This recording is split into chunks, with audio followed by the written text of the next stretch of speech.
Perfect creator है, उसके हक में ये आयत भी पेश की जाती है, लक़द खलक़नल इंसाना फी अहसनी तक़वीम, बेशक हमने इंसान को बेहतरीन साख्त में पैदा फरमाया है। ये आयत जो है आपके नज़दीक इंसान को बेहतरीन साख्त में पैदा करने के ऊपर जोर देती है। ये तस्वीर देखिएगा सर, ये तस्वीर भी एक इंसान की है और ये बच्चा जो है पैदाइशी तौर पर इस तरह अनफिनिश्ड लिम्स के साथ जो उसके जिस्म के साथ अटैच्ड हैं पैदा हुआ है। इस आयत को आप लक़द खलक़नल इंसाना फी अहसनी तक़वीम की रोशनी में कैसे जस्टिफाई करेंगे? बिस्मिल्लाहिर्रहमानिर्रहीम। ये इंतहाई दर्जे की इल्मी बददियानती, इंटेलेक्चुअल डिसऑनेस्टी और इल्म की कमी है। आपने अहसन तकवीम का नारा तो लगा दिया, लेकिन उसके फ़ौरन बाद आने वाली आयत असफला साफिलीन का जिक्र तक नहीं किया। अफसोस कि आपको तो बशर और इंसान का बुनियादी फ़र्क ही नहीं मालूम।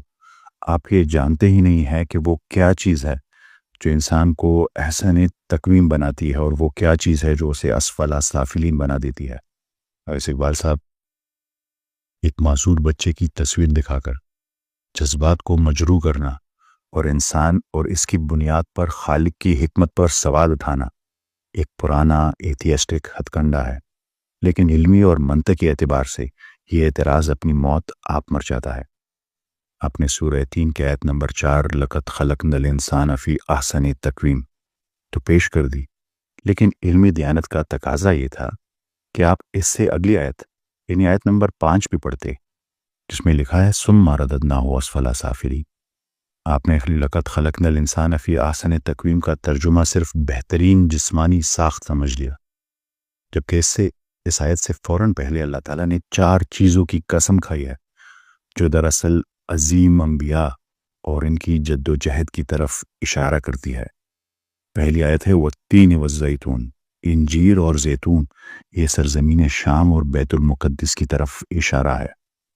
और फिर है वो तूर सीनीन, तूर सीना, ये वो पहाड़ है जहाँ हज़रत मूसा अलैहिस्सलाम को नबूवत मिली, वो हाज़ल बलदिल अमीन, और ये वो अमन वाला शहर, ये वो मक्का मुकर्रमा है जो हज़रत मोहम्मद सल्लल्लाहु अलैहि वसल्लम का मस्कन है। सवाल ये है कि इन अंबिया को अहसन तक़वीम बेहतरीन साख्त इसलिए कहा गया कि वो दुनिया के बेहतरीन जिस्मानी साख्त थे? क्या उनके जिस्म कभी बीमार नहीं होते थे? हरगिज़ नहीं। हज़रत ईसा अलैहिस्सलाम बेघर हुए और शदीद मुखालफत की तकालीफ बर्दाश्त की। हज़रत मूसा अलैहिस्सलाम ने फ़िरौन के जबर और सहरा की सऊबतें बर्दाश्त की। हमारे नबी करीम सल्लल्लाहु अलैहि वसल्लम ताइफ में लहू लुहान हुए, ग़ज़वा आग में दंदाने मुबारक शहीद हुआ और भूख की वजह से पेट पर पत्थर बांधे। अगर अहसन तक़वीम का मतलब परफेक्ट और तकलीफ़ से पाक जिस्म होता तो अल्लाह ताला के ये महबूब तरीन बंदे कभी तकलीफ़ ना उठाते। साबित हुआ कि अहसन तक़वीम से मुराद वो इखलाकी बुलंदी और जादोजहद मोरल स्ट्रगल है जिसमें इंसान बुराई के बदले अच्छाई का इंतखाब करता है और नफसानी ख्वाहिशात पर अल्लाह के हुक्म को तरजीह देता है। ये बच्चा अपनी माजूरी के बावजूद अहसन तक़वीम में है क्योंकि ये अल्लाह की रज़ा पर राज़ी है, जबकि आप जैसा सेहतमंद इंसान एतराज़ करके अपनी रूहानी साख्त बिगाड़ रहा है और असफला साफिलीन बन रहा है। You are judging the driver by the dents in the car. आप गाड़ी पर लगे डेंट्स देखकर ड्राइवर की ड्राइविंग कैपेसिटी को परख रहे हैं, हालांकि इस बच्चे की रूह बिल्कुल सलामत और पाकीज़ा है और वही दरअसल अहसन तक़वीम में है।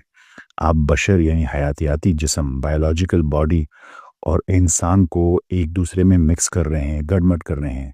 बशर मिट्टी से बना है, ये कमज़ोर है, ये टूट सकता है, ये नामुकम्मल हो सकता है। इंसान वो तब बनता है जब उसमें रूह फूंकी जाती है। इंसानी जिस्म की हकीकत तो महज एक लिबास की सी है, असल इंसान तो इसकी रूह है। ये वो इख्तियार फ्री विल की मालिक है जिससे हम खैर और शर का फैसला करते हैं। यही चीज़ हमें अहसन एक तक़वीम बनाती है या असफला साफिलीन में गिराती है, ना कि हमारी जिस्मानी साख्त।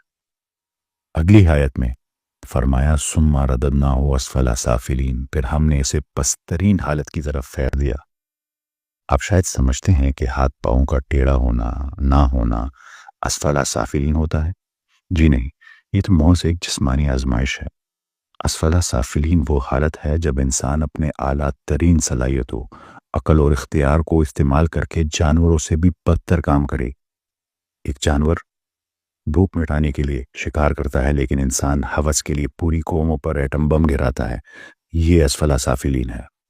وہ لوگ جو جسمانی طور پر پرفیکٹ تھے، سوٹ بوٹ پہنتے تھے، لیکن جنہوں نے بچوں کے ساتھ جنسی زیادتی کی، کمزوریوں کا استحصال کیا اور ظلم کے بازار گرم کیے۔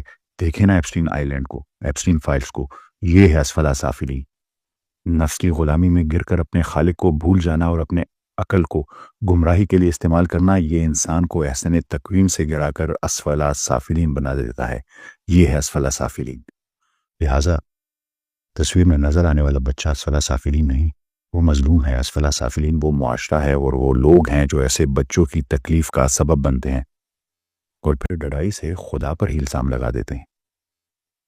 آپ پوچھتے ہیں کہ یہ بچہ ایسا کیوں پیدا ہوا؟ قرآن کریم خود اس کا جواب دیتا ہے۔ ظہر الفساد فی البر والبحر بما کسبت ایدی الناس۔ خشکی اور تری میں فساد ظاہر ہو گیا ان کرتوتوں کی وجہ سے جو لوگوں کے ہاتھوں نے کمائے۔ میڈیکل سائنس یہ ثابت کر چکی ہے کہ پیدائشی نقائص یعنی برتھ ڈیفیکٹس اکثر قدرتی نہیں ہوتے بلکہ انسانی مداخلت کا نتیجہ ہوتے ہی۔